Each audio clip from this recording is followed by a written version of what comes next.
अस्सलाम वालेकुम, आदाब। साल के शुरू में ही कोरोना वायरस के कोविड-19 ने पूरी दुनिया को हिला कर रख दिया था। सारी दुनिया थम सी गई थी, लेकिन अब कोरोना वायरस के एक नए स्ट्रेन ने फिर से दुनिया को परेशान कर दिया। पूरी दुनिया, तमाम ममालिक एक बड़े लॉकडाउन से गुजर कर अब दोबारा अनलॉक की तरफ आ रहे थे, तो इस नए स्ट्रेन की खबर ने हमें परेशान कर रख दिया है। हम जानते हैं कि यूके में कोरोना का एक नया स्ट्रेन पाया गया है, जिसके बाद काफ़ी सारे मुल्कों ने यूके से आने और जाने वाली फ़्लाइट्स पर पाबंदी लगा दी। चलिए आज के हमारे ईशा एक्सप्रेस के इस स्पेशल शो दी बॉटम लाइन में जानने की कोशिश करते हैं कि आखिर क्यों ये मामला इतना परेशान करने वाला है। कोरोना वायरस के इस नए स्ट्रेन, जिसका नाम UVI 2020-12/1 बताया जा रहा है, इसके आने के बाद WHO ने भी एक ज़रूरी मीटिंग कॉल की थी। क्या रीज़न्स हैं, चलिए देखने की कोशिश करते हैं। सबसे पहली चीज़ ये कि क्या इस नए स्ट्रेन से फिक्र करने की ज़रूरत है या क्यों इससे इतना परेशान हुआ जा रहा है। तो इस नए वायरस के बारे में बताया जा रहा है कि ये मौजूदा यानी कोविड-19 वायरस से 70 गुना ज़्यादा स्पीड से इन्फेक्ट करता है। इतनी ज़्यादा इसके इन्फेक्शन की स्पीड है। फिर ये कि क्या यूके में पाए जाने वाले कोरोना वायरस में ये सबसे ज़्यादा पाया जा रहा है। इस वायरस के स्ट्रक्चर में चेंजेस हुए हैं, जिससे आसानी से ये ह्यूमन सेल, इंसानी सेल पर ज़्यादा तेज़ी से असर करता है और उतना ज़्यादा ये कंटेजियस फैलने वाला बताया जा रहा है। तीसरी चीज़ ये कि क्या इसका ये मतलब है कि ये वेरिएंट ज़्यादा डेंजरस है। फ़िलहाल इससे मुताल्लिक़ कोई सबूत नहीं है, लेकिन इसके फैलने की जो स्पीड है, इससे ज़्यादा से ज़्यादा लोग इन्फेक्ट हो सकते हैं और हेल्थ सिस्टम पर भी बर्डन आ सकता है और नतीजे में लोग ज़्यादा डेथ भी हो सकती है अगर प्रॉपर ट्रीटमेंट ना मिल सके। तीसरी चीज़ ये कि क्या ये जो वेरिएंट है या म्यूटेशन है, ये कितना कॉमन है।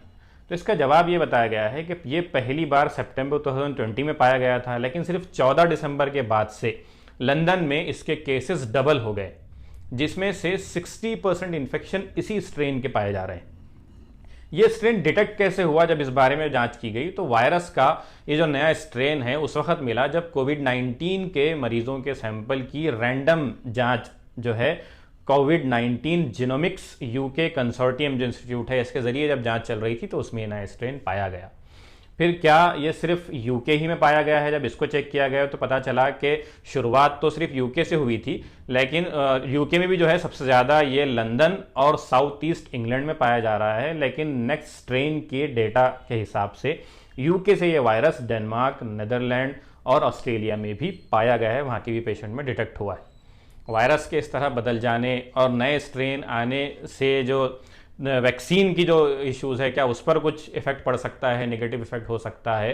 तो कॉग यूके के डायरेक्टर शरॉन पीकॉक ने साइंस मीडिया को ये बताया है कि फ़िलहाल का जो डेटा स्ट्रेन का मौजूद है उसके मुताबिक वैक्सीन तो असर करेगी। शरॉन ने बताया है कि अभी तक की स्टडी के हिसाब से ये नया वेरिएंट इस वैक्सीन को बाईपास करेगा ऐसा नहीं लगता, लेकिन अगर वैक्सीन फेल होता है या री इन्फेक्शन का मामला सामने आता है तो ऐसा हो सकता है।